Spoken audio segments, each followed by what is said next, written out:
Good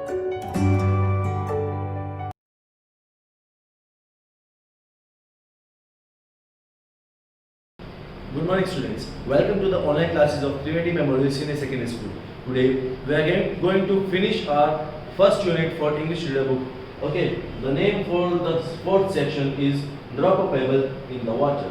Okay, so this is a poem and we'll go through the poem, we'll go through the summary and then go through the exercise to complete the poem. Okay, so let's read out.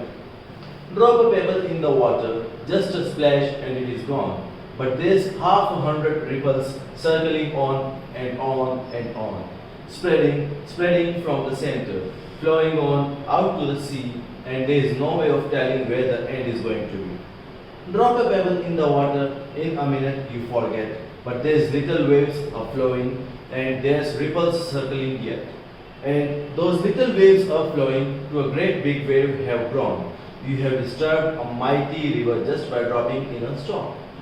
Drop an unkind word or careless, in a minute it is gone, but there's 100 ripples circling on and on and on.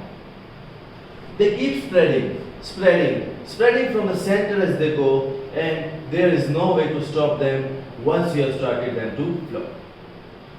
Drop an unkind word or careless, in a minute you forget, but there's little waves are flowing, and there's ripples circling.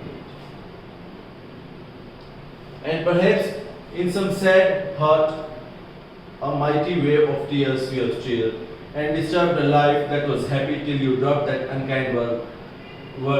Drop a word of cheer and kindness, just a flash and it is gone.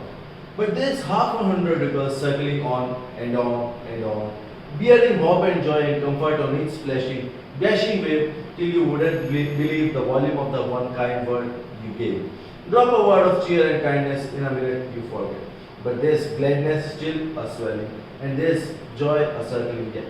And you have rolled a wave of comfort whose sweet music can be heard, over miles and miles of water just by dropping one kind of word. So students, that's the poem. Okay, now we'll go through the summary of this poem. I have read the poem, now let's go through the summary. Okay. The poet uses this poem to illustrate how the magnitude of our words can affect the lives we live and the lives of others in the society. Okay, the main thing here the poet wants to describe is the impact that we can have on others by the words that we use for them. Okay, he uses the simple analogy of dropping just a drop of water to show how, however small our words may sound, they have a bigger effect than we may think of. Dropping a pebble in the water, it is gone. Similarly, when we utter any words from our mouth, we can't take it back, but their effects are inevitable. They can't be changed. Okay. Just like how the drop of pebble in the water causes a disturbance in the oceans, our unkind words could cause some disturbance in one's heart too. Our unkind words also disturb one's happiness and causes a river of tears to flow. However, words of cheer and comfort causes so much hope and happiness to be born in the hearts of other people in an imaginable volume. Okay, if we use cheerful words, they will have better positive impact on others. Okay, they'll get so much hope and happiness just because we used some cheerful and joyful words to them. Dropping words of cheer and happiness also causes one to have waves of comfort whose waves can be heard miles and miles of places just by dropping a kind word. So here the poet says that don't use harsh words on anyone. Use kind words so that the person in sadness, the person that is unhappy, the person thinking about sorrows forget about those things and starts living in a joyful manner. Now students, that was the summary. Let's move on to the questions and answers. What happens when a pebble is dropped in the water? When we drop a pebble in the water, it disappears because it forms waves in it. And there is no way of telling where the end is going to be, whose end is being talked about. The waves that are formed when we drop a pebble in the water, their end is being talked about. How does one disturb the flow of mighty rivers just by dropping a stone? When somebody drops a stone, it gets disappeared in a go. But it leaves the trails of that storm as the waves are formed in the water when we drop.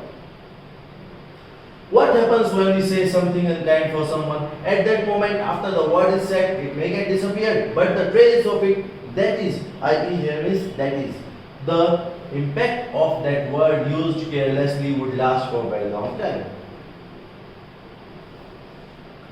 What does a word of cheer and kindness cause?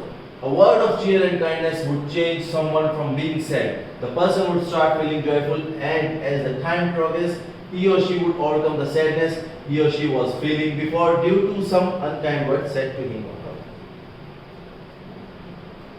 Now, what is the lesson that we learn from this poem? Students, the lesson we learn from this poem is that we should not speak any unkind words to anyone, as it may lead to long-lasting impact on someone's life. We should speak cheerful words so that the person overcomes his or her sadness.